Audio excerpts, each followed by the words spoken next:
주간 북한 교회 재건위원회 주간으로 공개 강좌가 교회에서 있었습니다.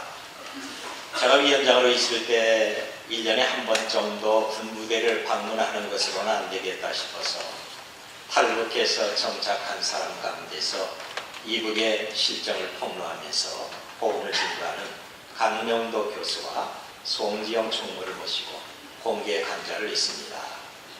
그것이 북한 교회 재건과 회복을 위한 포럼입니다. 전 북한 총리 강성찬 씨의 사귄 강명도 교수의 할아버지는 강량호 목사인데 그는 김일성을 도와서 복음을 전거하는 경건한 목사와 수많은 성도를 박해하고 죽이는 일에 앞장섰습니다. 그의 손자 강명도 교수가 지금 신학을 공부하면서 잘못된 공산주의 사상을 말하고 예수님을 전하고 있습니다. 그리고 송지영 총무는 북한의 여자 방송인으로 부모님은 평양에서 안정된 삶을 살고 있다가 어느 날 갑자기 반동으로 몰려서 탄광촌으로 쫓겨나게 됩니다. 그러다가 남한에 내려와서 예수님을 믿으면서 성실하게 살고 있습니다. 이들의 말을 들어보면 지금 남한에 내려왔던 탈북민이 한 17만 명 정도 된다고 합니다. 그런데 이들은 북한에서 한 번도 하나님이나 예수님에 대해서 들어본 적이 없다고 합니다. 오직 김일성 주체 사상교육을 통해서 교회 다니는 사람은 최고 악질 반동으로만 알고 있다고 합니다. 그런데 자유남한에 와서 교회 돌봄과 사랑을 통해 많은 사람들이 예수님을 믿고 신앙생활을 한다고 합니다. 이들 중에는 통일이 되면 고향에 돌아가서 신앙생활을 하겠다는 그런 사람도 있습니다. 북한 사람들은 하나님이나 예수님에 대해서 알지 못하니까 자기들이 남한에서 어떻게 교회의 사랑을 받았고 어떻게 교회를 통해서 자립하고 성공했는가를 말하겠다고 합니다. 원래 공산주의자들은 유물론주의자들이니까 보이지 않는 하나님을 믿지 않습니다. 자기 머리로 이해가 되고 손에 잡히고 눈에 보이는 어떤 것만 믿으니까 보이지 않고 볼 수 없는 하나님이나 예수님 혹은 성령을 말하면 오히려 반대를 하고 비웃습니다. 그래서 이들은 직접적으로 전도하는 것보다 자기들이 남한에서 사랑받은 교회를 말함으로 이들을 교회 안에 들어와서 복음을 듣게 하겠다고 하는 겁니다. 우리 교회는 미자립 교회나 선교사를 돕는 것도 중요하지만 이북의 복음화와 교회를 세우는 데도 적극적인 관심을 가져야 됩니다. 이제 우리는 역사적 시점에 왔습니다. 11월 9일은 천국 초청을 위한 생명잔치의 날입니다. 지금 교구별로 통계표를 작성하고 이 구역에서 생명잔치에 초대할 사람들의 이름을 제출하며 기도하고 준비하고 있습니다. 이일의 목사님 제자신이나 우리 교역장 그리고 교구장과 구역장들 생명잔치에 초대할 사람의 이름을 낸 모든 교구들은 큰 부담을 갖고 있습니다. 그런데 여러분 이런 부담은 우리로 하여금 잠을 못 자게 하고 입맛이 떨어지고 신경쇠약 걸리게 하는 나쁜 부담감이 아니라 하나님이 기뻐하시고 거룩한 복된 사명입니다.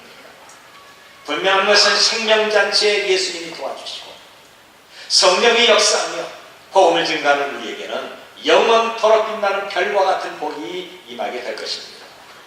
이날에 영원한 생명을 갖고 주님을 찬양할 내 가족을 한번 생각해 보십시오.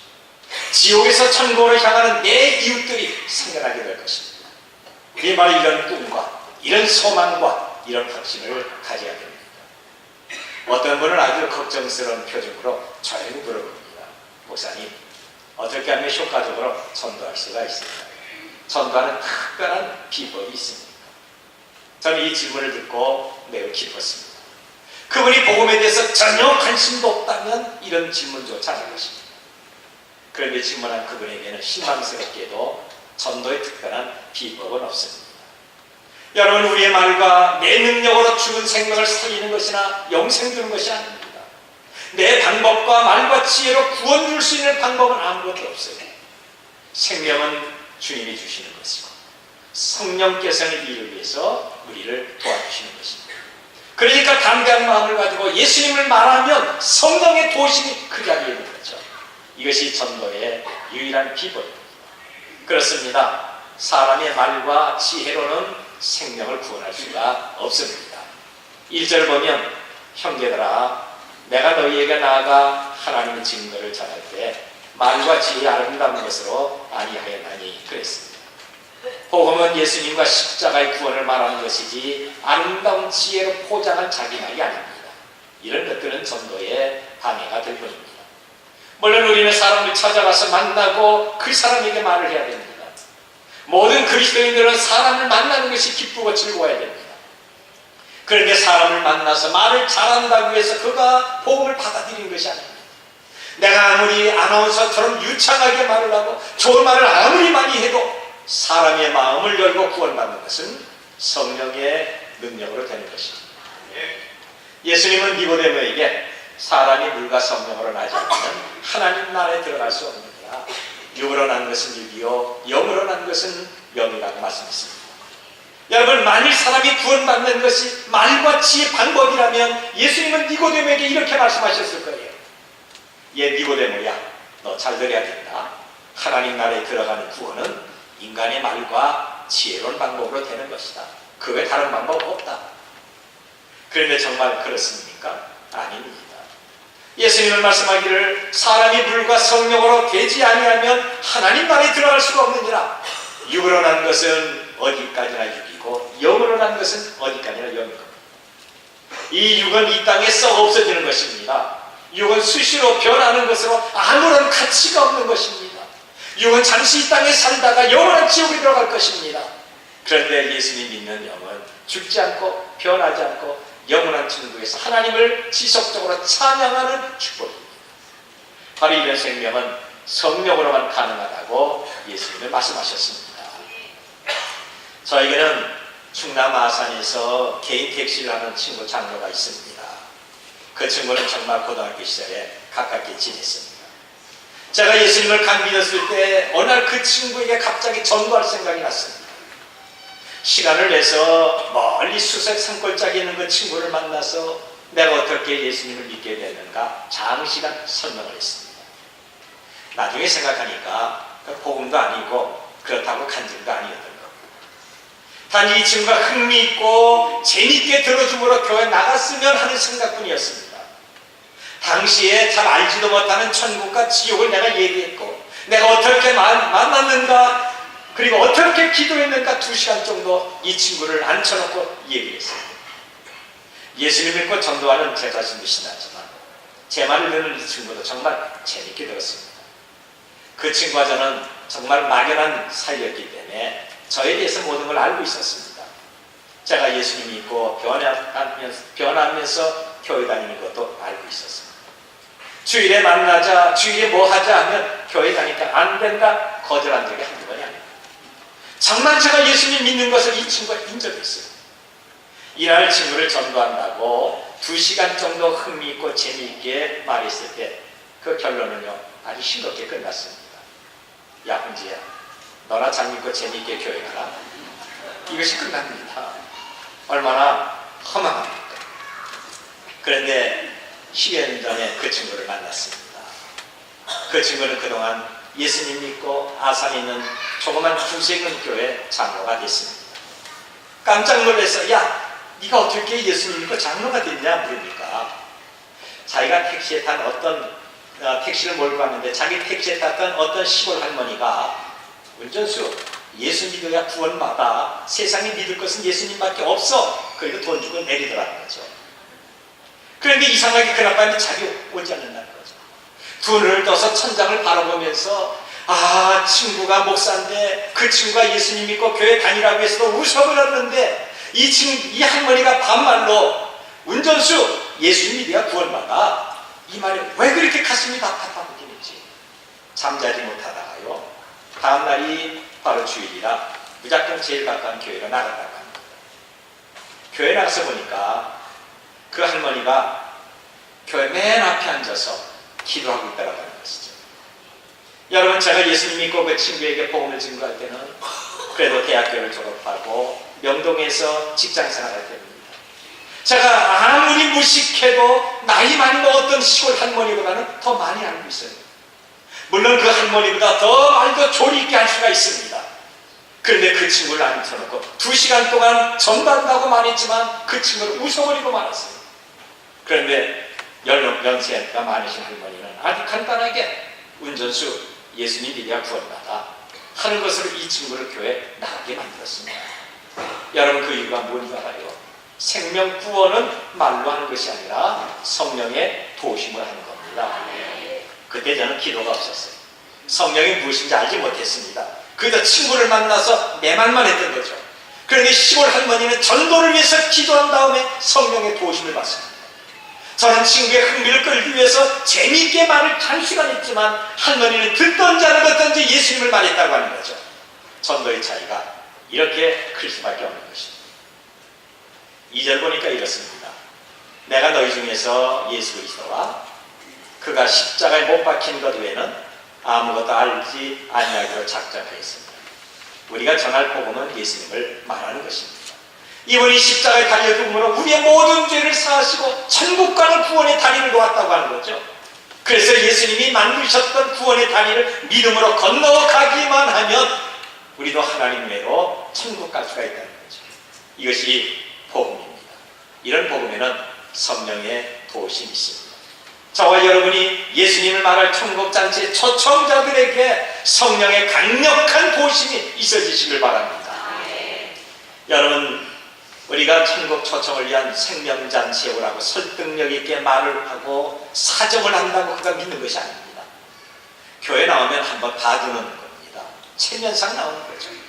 우리가 말을 잘해서 그가 교회 나오는 것이 아닙니다. 여기 사를 보면 내 말과 내 전도함이 설득력 있는 지혜 말로 하지 않냐고.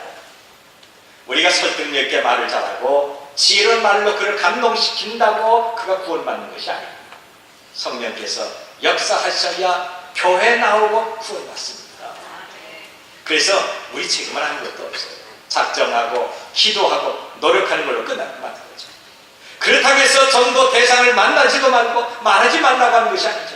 우린 더 자주 만나야 됩니다. 전화도 더 많이 하셔야 됩니다. 조그만 선물도 필요합니다. 그런데 성령의 도심 없이 내 말과 내 방법과 내가 주었던 모든 것들은 생명 구원에는 무익하다고 하는 거죠. 내가 작정한 사람이 예수님을 만날 수 있도록 성령의 도심을 사모하고 철저하게 간구하셔야 됩니다. 그렇습니다. 성령의 나타나심, 성령의 능력이 있어야 됩니다. 이것이 성령의 도심입니다. 저와 여러분의 삶 가운데서 성령의 도심이 있어야 믿음을 유지하지 않습니다. 성령의 도심이 있어야 세상에서 승리하고 모든 악한 일과 슬픔과 질병에서 우리는 자유스러워집니다. 전도에는 성령의 도심이 있어야 됩니다. 이를 위해서 우리는 지속적으로 기도하셔야 됩니다. 나의 일과 나의 인생에 성령의 도심이 있도록, 내 가정에 성령의 도심이 끊임없이 나타나도록, 내가 만나는 생명단체 대상자들에게 성령의 도심이 임하도록 우리는 기도해야 할 것입니다. 그래야 능력이 나타나게 됩니다. 우리가 복음을 전하면서 그를 구원시키도록 애를 쓰는 것 이상으로요, 사탄은 그가 예수님을 믿지 못하게 방해합니다. 교회 나가지 못하도록 철저하게 방해합니다.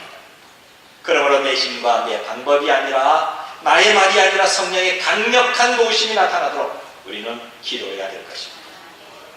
고린도 교회에 복음을 증거하는 바울은 어떻습니까? 그는 4절에서 이렇게 말합니다.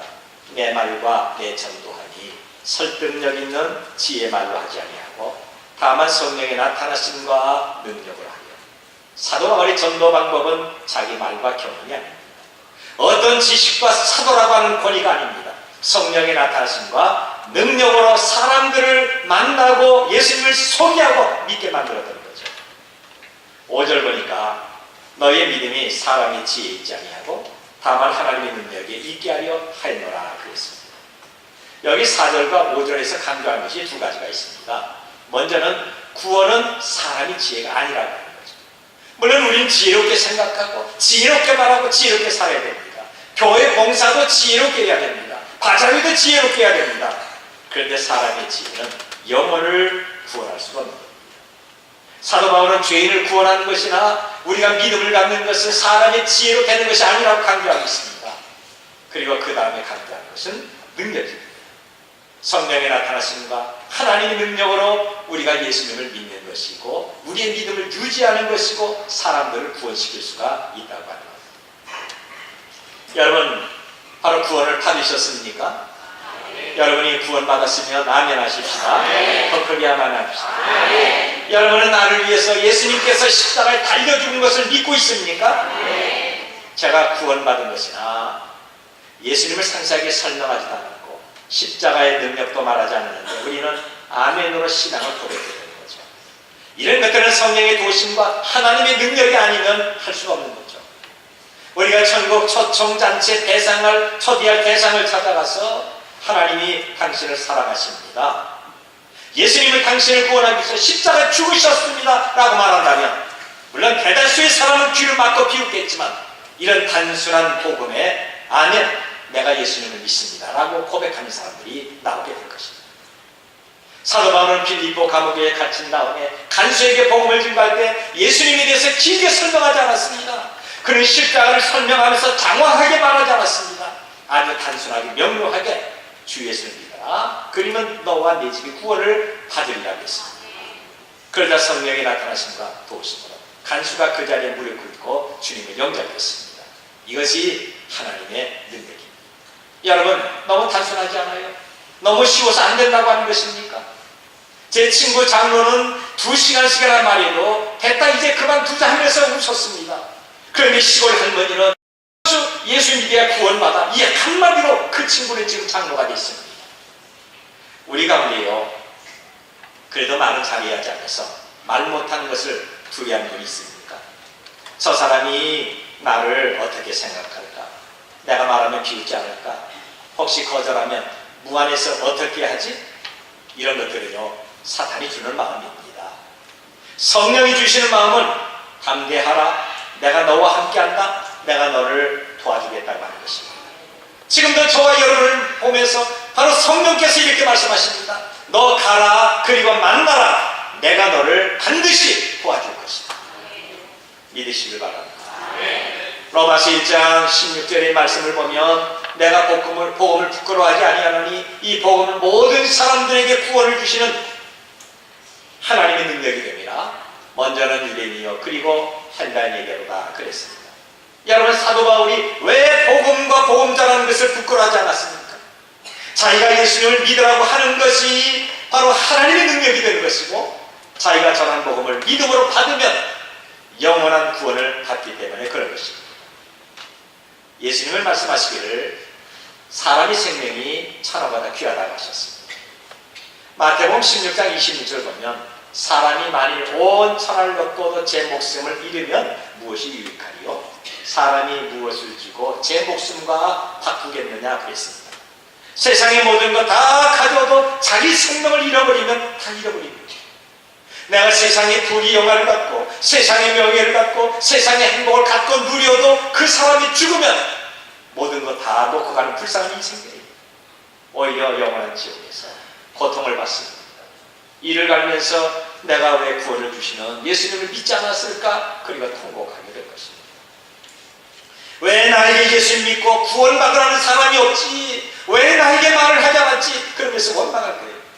그 원망의 대상이 오늘 점잖게 예비하는 우리들이 될 수가 있는 것입니다. 지금 우리 한국교회는 큰 위기가 왔습니다. 교회가 약해지고 교인의 수가 감소하는 것이 아닙니다. 교인들의 수준이 떨어지고 경제력이 약한 것도 아닙니다. 지적인 수준, 교육적인 수준과 경제 수준은 이전과 비교할 수 없을 정도로 정말 엄청나게 높습니다. 한국교회의 심각한 위기는 복음의 능력이 약해진 겁니다. 대부분의 강단에서 그리스도와 십자가를 대신해서 세상의 이야기를 하고 있습니다. 성경 말씀보다 예화를 말하면서 웃기도 하고 울리기도 해야 되는 거죠. 그래야 재밌다고 하는 것입니다. 여러분, 재밌는 말들을 위해서 교회 나왔습니다.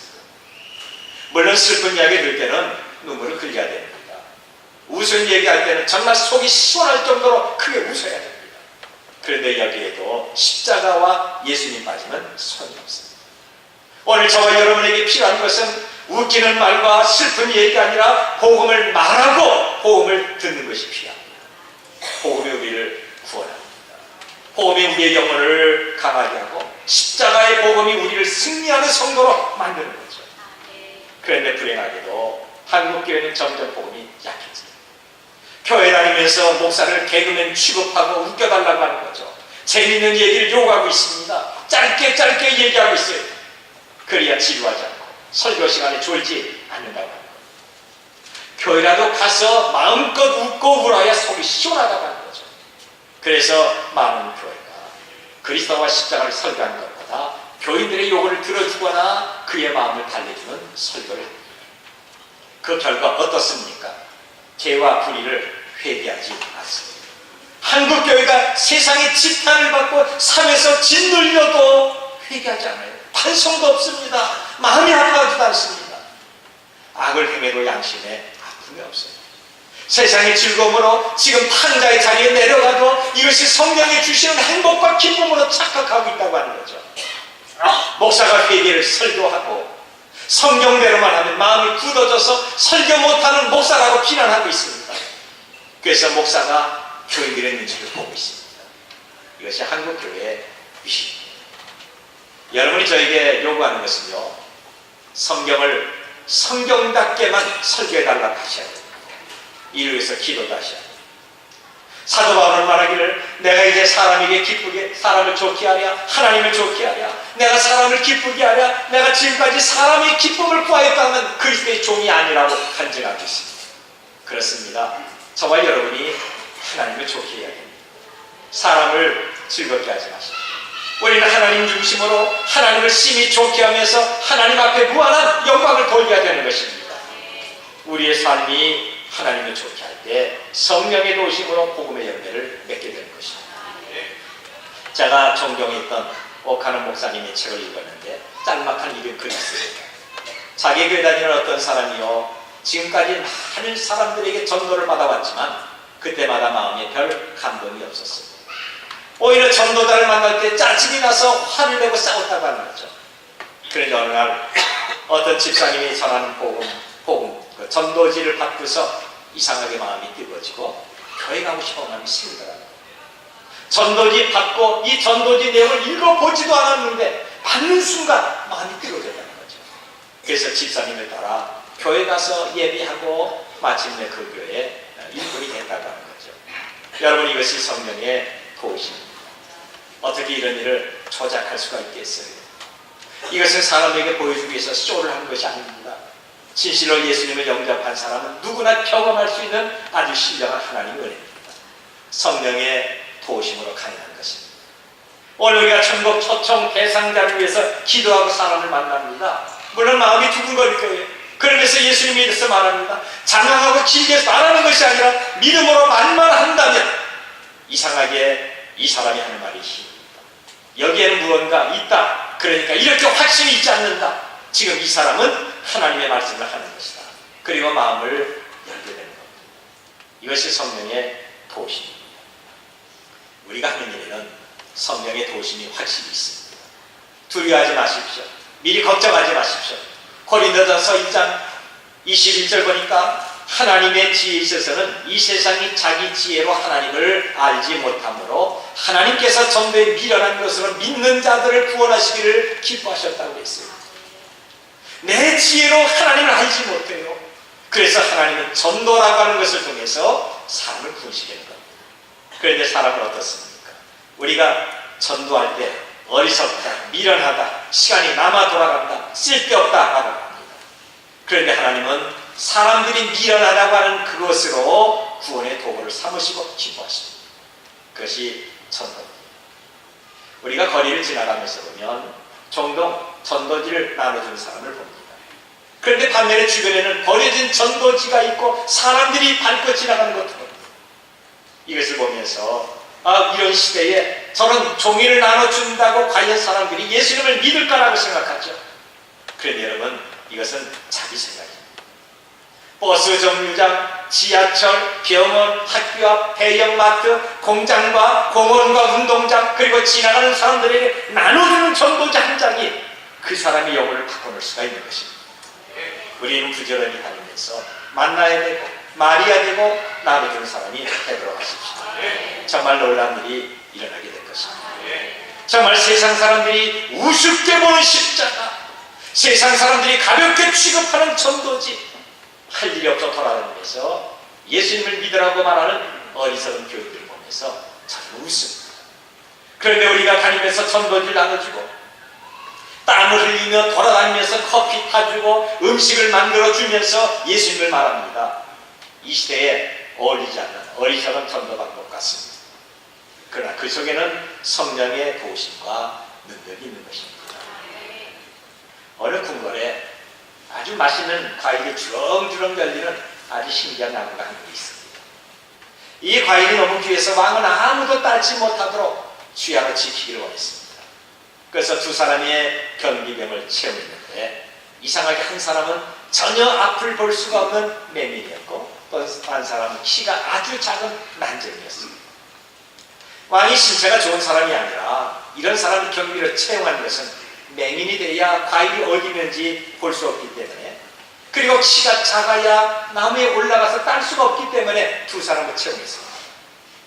사실 이 두 사람은 그 신기한 열매를 따먹고 싶었지만 먹을 수가 없었습니다. 맹인은 앞을 볼 수가 없었고 난쟁이는 키가 작아서 나무에 올라갈 수가 없었습니다. 이 두 사람을 만날 때마다 어떻게 하면 나무 열매를 따먹을까 생각한 후에 마침내 방법을 찾아냈습니다. 앞을 보지 못하는 맹인은 난쟁이를 자기의 어깨에 태웠습니다. 그리고 앞을 보는 난쟁이는 열매가 있는 쪽으로 맹인을 인도해서 그 열매를 따는 거죠. 그리고 아주 맛있게 둘이서 나눠 먹었습니다. 어느 날 왕은 열매가 없어진 것을 보고 두 명의 경비를 문책합니다. 두 사람은 울면서 이렇게 말합니다. 왕이시여, 정말 억울합니다. 앞을 보지 못하는 제가 어떻게 열매를 따먹겠습니까? 그러자 왕은 난쟁이를 보고 호통칩니다. 난쟁이는 울면서 말하기를, 왕이여, 제가 이렇게 키가 작은데 어떻게 저 높은 곳에 있는 열매를 딸 수가 있겠습니까? 완전한 오리발입니다. 물론 이 두 사람의 행위는 옳지 않습니다. 왕의 것을 자기 것처럼 따서 먹었으니까 죄를 받아야 마땅하지 않아요. 그런데 여기에는 제가 강조하고 싶은 것은 악하고 불의한 일도 협력하면 이룰 수가 있다는 거죠. 여러분, 이 비유를 통해서 불의한 일도 서로 협력하면 모든 것이 가능하다는 거죠. 두 사람이 힘을 합하면 더 좋은 지혜와 방법을 얻을 수가 있고 혼자 하는 일도, 혼자 하지 못하는 일도 능히 할 수가 있다고 하는 것입니다. 그래서 전도서 4장 12절 보니까 한 사람이면 패하겠거니와 두 사람이면 맞설 수 있나니 세 겹줄은 쉽게 끊어지지 않는다고 했던 거죠. 그렇습니다. 불의하고 악한 일도 힘을 합치면 쉽게 할 수가 있습니다. 주의 일에는 힘이 필요한 거죠. 봉사도 혼자 하는 것보다 서로 힘을 합해야 됩니다. 기도도 마찬가지입니다. 전도도 마찬가지예요. 교부가 하나가 되고 구역이 서로 하나가 돼서 기도하고 협력해서 예수님 말할 때 여기에 놀라운 능력이 나타나게 되는 겁니다.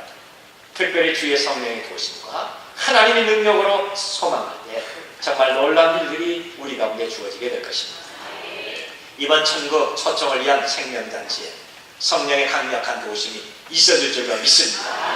그래서 영원 구원의 축복이 가정마다 구역과 교구에 풍성하게 맺혀지시길 바랍니다. 기도하겠습니다. 아버지여, 오늘 우리를 현재보다 천국을 소망하는 자라는 제목을 가지고 함께 은혜를 나누도록 하겠습니다. 하나님께서 사람을 창조하시되 영원토록 하나님과 함께 동행하며 영광 받으시기 위해 창조하셨습니다. 또한 인간의 영혼 가운데 영혼을 사모하는 마음을 우리 가운데 주셨습니다. 그렇기 때문에 인간의 마음속에는 영원토록 살고 싶은 마음이 있는 것입니다. 어느 날 하루살이와 메뚜기가 함께 놀았습니다. 저녁 무렵이 되었을 때 메뚜기가 하루살이에게 오늘은 그만 놀고 내일 만나자라고 이렇게 말했습니다. 내일이 뭔데? 캄캄한 밤이 지나면 밝아오는 날이 오는데 그게 내일이야. 하루살이는 메뚜기의 이 말을 듣고도 도무지 이해하지 못했습니다. 이 메뚜기는 어느 날 개구리와 함께 놀았습니다. 개구리는 날씨가 추워지니 그만 놀고 내년에 만나자라고 그랬습니다. 내년이 뭔데? 내년은 겨울이 끝난 후 날이 따뜻해지려고 할 때 오는 거야. 그러나 메뚜기는 개구리의 말을 알아듣지 못했습니다. 사람은 죽은 뒤에 영생이 있습니다. 그러나 이 세상 밖에 모르는 사람은 영생이 뭔데? 라고 이렇게 말합니다. 예수 그리스도 안에서 거듭날 때 영생을 있음을 알아야 한다는 것입니다. 기독교의 복음에서 영생에 대한 소망은 기독교의 신앙의 절정이라고 할 수 있습니다. 그리스도인들은 인생의 삶이 결코 현세에서 끝나는 것이 아니라 반드시 내세가 존재한다는 것을 믿고 있습니다. 현대인의 비극은 미래가 없다는 것입니다. 그러므로 현대인들에게는 소망이라는 백신이 시급히 필요합니다. 그러나 그리스도인들에게는 미래가 있습니다. 그리스도 안에 있는 사람은 오늘보다 내일이 더 좋고 내일보다 모레가 더 좋습니다. 영원한 생명이 기다리고 있는 소망 가운데 우리는 살아가고 있기 때문인 것입니다. 우리는 단지 그리스도를 믿기만 하는 것으로 영생이라는 어마어마한 선물을 우리가 받았습니다. 우리는 이 사실을 인정만 하는 데서 멈추는 것입니까? 아니면 그 사실을 누리면서 사는 것입니까? 우리는 현실 가운데서 영생에 대한 소망을 누리며 사는 사람들이 되시기를 바랍니다. 믿음의 선한 싸움을 싸우라. 영생을 취하라. 이를 위하여 내가 부르심을 입었고 많은 증인 앞에서 선한 증거하였도다. 라고 디모데전서 6장 12절에 말씀하고 있습니다. 여러분, 우리는 일평생 살아가면서 믿음의 선한 싸움을 해야 할 줄로 믿습니다. 오늘 본문은 부자에 관한 이야기입니다. 그런데 본관복음에서는 모두 어린아이를 통한 교훈을 기록한 후에 오늘 본문 말씀이 나옵니다. 이는 하나님 나라에 들어갈 수 있는 자와 들어갈 수 없는 자를 분명하게 대조시키고 있는 것입니다. 본문의 구성은 예수님이 부자 간원가의 영생에 대한 뒤아 부분과 재물 있는 자에 대한 경계의 말씀으로 나눠볼 수 있습니다. 오늘 본문을 통해서 세 가지 은혜를 함께 나누기를 원합니다. 첫 번째는 사람의 윤리와 도덕적인 방법으로는 천국에 갈 수 없다는 것입니다. 오늘 이 간호는 자신의 선행을 나타내면서 자신이 그동안 유대교의 모든 율법을 잘 지키면서 하나님의 뜻들을 다 잘 지켰다는 그런 자부심도 똘똘 뭉쳐 있었습니다. 그는 자기 자신이 그 누구보다 의롭다는 생각을 가지고 있는 사람이었습니다. 우리 주변에 찾아보면 자신의 도덕성과 또 윤리와 의로움을 나타내는 사람이 있습니다. 그런데 이러한 도덕과 윤리와 의로움으로는 천국에 갈 수 없다는 사실을 그 사람들은 모릅니다. 천주교는 믿음으로만 구원을 받는다고 하지 않습니다. 믿음과 행함이 있어야 구원을 받는다고 합니다. 그러나 기독교는 오직 믿음으로 의롭게 되고 오직 의인은 믿음으로 말미암아 살리라라고 성경은 우리에게 말씀하고 있습니다. 우리에게 있어서 행함은 구원을 얻기 위한 행함이 아니라 오직 예수 그리스도의 구원의 은혜가 나에게 갚을 수 없는 은혜이기 때문에 그 은혜에 감사하여 선행을 하는 것입니다. 그리고 그리스도의 빛과 소금이 되기 위함입니다. 우리는 그리스도의 편지가 되고 향기가 되기 위해서 선행을 해야 하는 줄로 믿습니다. 그런데 아직도 예수를 모르는 사람들은 행함이 있어야 구원을 받는 줄로 알고 있습니다. 절대 사람의 행함으로는 구원을 받을 수가 없습니다. 오직 구원은 믿음으로 받는 것입니다. 우리가 가진 믿음은 우리가 선행을 많이 해서 얻어진 것이 절대 아닙니다. 하나님께서 우리의 마음 가운데 믿음을 선물로 주신 것입니다. 우리를 의롭다고 여겨주셨고 우리의 심령 가운데 하나님께서는 믿음을 주신 것입니다. 예수님께서는 20절에 내가 계명을 안 하니 라고 말씀하십니다. 여기서 알다라는 뜻은 단순히 머리로만 이해하는 것이 아니라 적극적인 의미에서 지키다, 따르다라는 의미를 하고 있습니다. 예수님께서 영생의 조건으로 제일 먼저 율법 준수를 말씀하셨습니다. 그 이유는 율법 준수에 대해 내심 자신만만해하는 이 간원의 허물을 벗기 위해 예수님께서는 정면으로 대응하신 것입니다. 사람은 그 누구도 율법의 완수자가 되지 못합니다. 다만 율법으로 죄를 깨달을 수 있을 뿐입니다. 로마서 3장 20절에서는 그러므로 율법의 행위로 그의 앞에 의롭다 하심을 얻을 유체가 없나니 율법으로는 죄를 깨달으니라 라고 말씀합니다. 율법은 우리의 죄를 깨닫게 한다는 사실입니다. 예수님께서는 10계명 중에 5에서 9계명까지 이 관원에게 말씀하셨습니다. 10계명은 1에서 4계명까지는 하나님과 사람과 관계를 규정하고 있고 5에서 10계명까지는 사람과 사람 사이의 관계를 규정하고 있는 것입니다. 즉 사람 관계를 말씀하신 것은 하나님과 관계에만 주력할 뿐 고통받는 이웃에 대한 관심과 사랑에는 무관심한 당시 유대인들의 냉혈성을 지적하고 있는 것입니다. 하나님과의 관계만을 집중하면서 사람과의 관계는 등한시하는 성도들이 있습니다. 예수님께서는 하나님과의 관계도 중요하지만 더 중요한 것은 세상 속에서 사람들과 관계를 매우 중요하게 보셨습니다. 그 이유는 무엇입니까? 인간은 사회중심적인 동물이기 때문입니다. 즉 사회를 떠나서는 홀로 살 수 없는 존재가 바로 인간이라는 사실입니다. 그렇기 때문에 혼자 세상을 독불장군으로 살 수 없을 뿐만 아니라 서로 이해하고 사랑하고 포용하고 용서하는 마음을 통해서 그리스도의 영광이 우리를 통해서 나타날 수 있도록 매일같이 살아야 한다는 것입니다. 여러분, 우리는 세상 가운데서 하나님의 사랑이 나의 삶 가운데에서 나타나는 삶을 살아야 하겠습니다. 내 자신이 정말 영원한 천국을 사모하는 마음이 있다면 우리는 이 땅에서 천국 백성처럼 살아가야 합니다. 천국 백성은 사랑이 많은 사람인 줄로 믿습니다. 왜 그렇습니까? 천국의 주가 되시는 하나님이 바로 사랑이시기 때문입니다. 우리가 성령받고 거룩한 의로움이 우리 안에 있다면 우리는 사랑을 실천하는 사람이 되어야 하겠습니다. 두 번째로는 천국을 소망하는 자는 세상의 모든 탐욕으로부터 자유로운 사람입니다. 부자 간원에게 부족했던 것은 자신의 재물을 다 버리고 예수님을 쫓아가지 못했다는 것입니다. 예수님의 말씀 중에 핵심은 오늘 본문 24절에서 25절입니다. 함께 다시 읽도록 하겠습니다. 시작. 예수께서 그를 보시고 이르시되 재물 있는 자는 하나님의 나라에 들어가기가 얼마나 어려운지 낙타가 바늘귀로 들어가는 것이 부자가 하나님의 나라에 들어가는 것보다 쉬우니라. 아멘. 예수님께서는 간원의 생각을 그의 재산 문제로 돌리게 함으로써 이제 10번째 계명의 핵심을 찌르고 있습니다. 골로새서 3장 5절에서는 그러므로 땅에 있는 지체를 죽이라. 곧 음란과 부정과 사욕과 악한 종욕과 탐심이니 탐심은 우상 숭배니라 라고 말씀하고 있습니다. 탐심은 우상 숭배라고 말하고 있는데 이 관원은 마지막 계명 하나를 어김으로써 첫 번째 계명과 두 번째 계명을 어기게 된 것입니다. 이 관원의 마음은 두 마음으로 나누어져 있습니다. 하나의 마음은 영생에 대한 욕망이 있었습니다.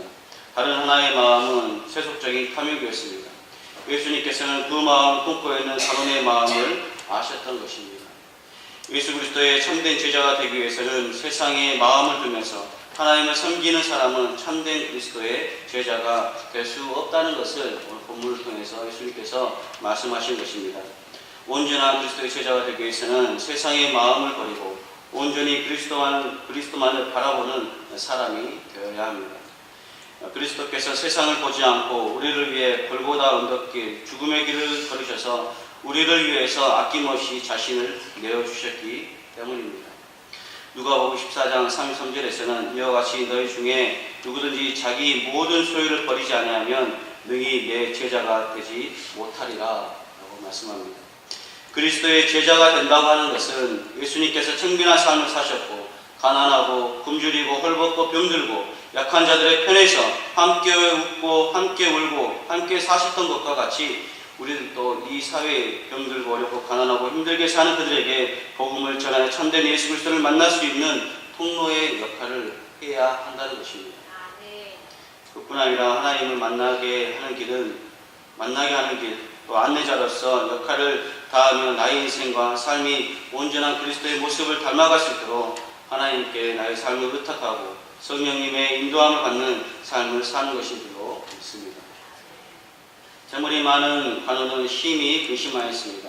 그 이유는 자신의 모든 소유를 다 팔아 가난한 자들에게 주고 그리스도를 따라야 하기 때문입니다. 그동안 자신이 누렸던 부와 편안하고 안락하고 아랫사람 부리면서 왕노를 하였던 그런 모든 삶을 다 뒤로하고 힘들고 배고프고 어렵고 가시밭길을 걸어야 하기 때문입니다. 그렇기 때문에 예수님께서는 마태복음 7장 13절에서 14절에서 이렇게 말씀합니다. 좁은 문으로 들어가라. 멸망으로 인도하는 문은 크고 그 길이 넓어 그리로 들어가는 자가 많고, 생명으로 인도하는 문은 좁고 그 길이 협착하여 찾는 자가 적음이라 라고 말씀하셨습니다. 예수님께서는 재물이 많은 사람은 하나님 나라에 들어가기가 어렵다고 말씀합니다. 부자가 영생을 얻기 힘든 이유는 하나님을 의지 않고 자신이 가진 그 재물을 의지하기 때문입니다. 잠언 18장 11절에서는 부자의 재물은 그의 견고한 성이라 그가 높은 성벽같이 여기느니라 라고 말씀합니다. 즉 자신의 그 재물이 자신의 성이라는 것입니다. 또한 부의 축적을 위해 가난한 자들을 돌보지 않고 그들을 압제함으로 치부하고자 하는 탐심 때문입니다. 예수님을 믿으면서도 그 마음에 재물을 의지하는 마음이 있다면 온전한 믿음이 아니라는 것입니다. 천국은 오직 믿음으로만 가는 곳입니다.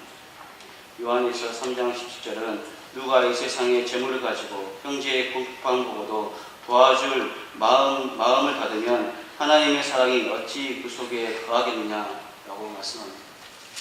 즉 부자는 하나님을 믿는 것이 아니라 자신이 가진 재물을 더 믿기 때문에 하나님 나라 천국에 들어갈 수 없다는 것입니다.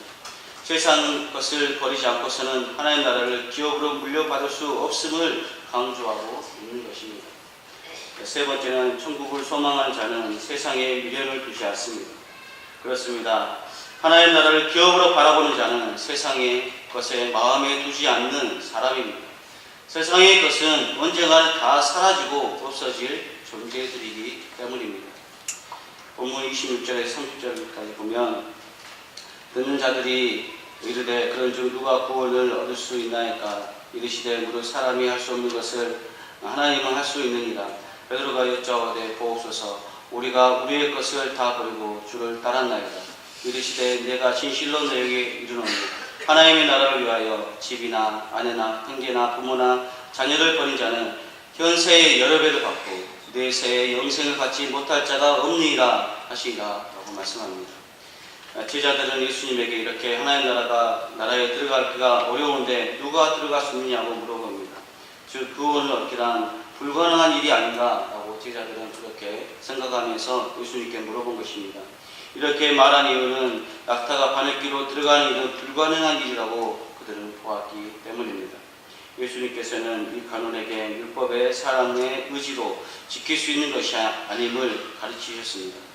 또한 영생은 율법을 잘 지켜서 얻어지는 것이 아닙니다. 영생은 전적인 하나님의 능력에 있다는 것을 말씀하셨습니다. 구원과 영생을 얻는 것은 사람의 노력과 선행으로 되는 것이 아니라 전적인 하나님의 주권에 달려있다는 것을 이 간원에게 말씀하심으로 구원과 영생에 있어서 인간의 무능력함을 깨닫게 하신 것입니다. 사랑하는 성도 여러분, 구원은 오직 하나님의 은혜로 말미암는 줄로 믿습니다. 세상에서 탐욕과 욕심을 버리고 자신의 모든 재산을 하나님께 드리고 자신의 부와 명예와 권력과 권세와 지위를 내려놓고 온전히 그리스도의 삶을 따르고 살아가는 자가 바로 하나님 앞에 나아가는 자입니다. 베드로와 다른 제자들은 주의 부르심을 받아 자신의 모든 재산을 버리고 가족도 버리고 예수님을 쫓았습니다. 그리스도를 쫓아간다는 것은 내 자신을 내려놓는 것입니다.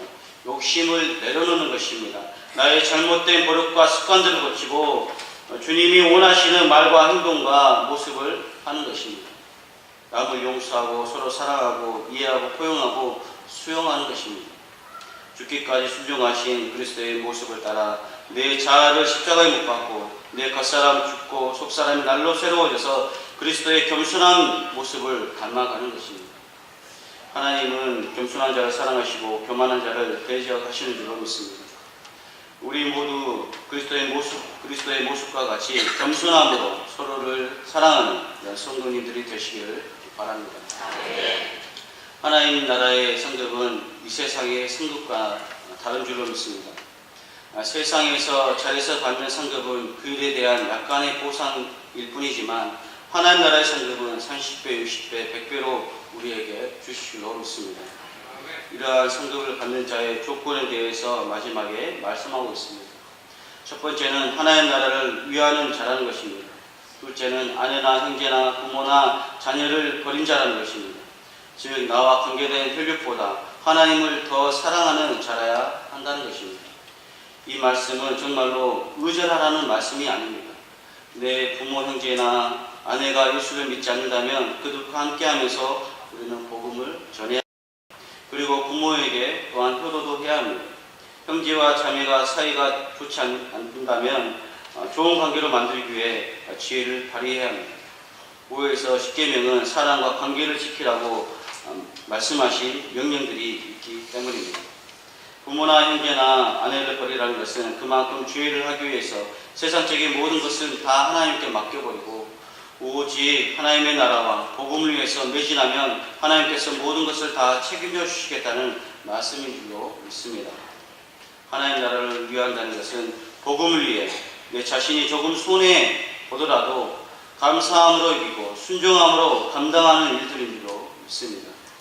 하나님 나라는 말에 있는 것이 아니라 순종함에 있고 또한 믿음에 있는 줄로 믿습니다. 마지막 결론입니다. 우리 교회는 11월 9일에 복음 잔치를 합니다.